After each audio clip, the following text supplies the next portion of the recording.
নমস্কার বন্ধুরা, ভগবানে কিভাবে তুলসী পত্র দেবে। আগে চন্দন বাটতে হবে, চন্দন বেটে তুলসীটা চন্দন মাখাবে।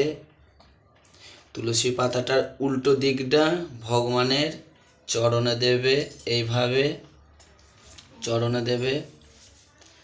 আমি যেইভাবে দিচ্ছি বন্ধুরা দেখো, কেউ যদি লাইভে থাকো শেয়ার করবে।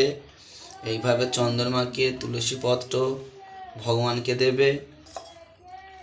জগন্নাথ বলরামকে দেবে, সুভদ্রাকে দেবে না, কেন সুভদ্রা তুলসী পত্রকে দেওয়া হয় না। রামচন্দ্রকে দেবে।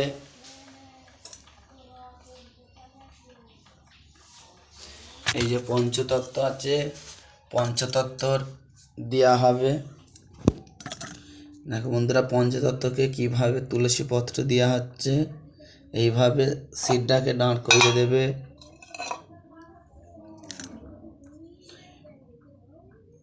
শ্রীকৃষ্ণর পায়েতে 5টি তুলসী পত্র দেবে। কোনো যদি বিপদ আপদ থাকে সেই বিপদ থেকে রক্ষা করে।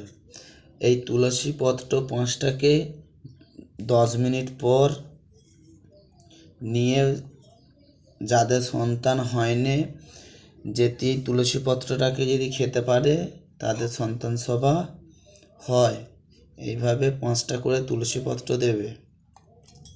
রাধারানীর একটা হাতে দেবে, এইভাবেই দেবে দাঁড় কইরে রাধারানীর হাতে। সাইডে যে গৌরনিতাই আছে তাদের চরণে একটি করে দেবে।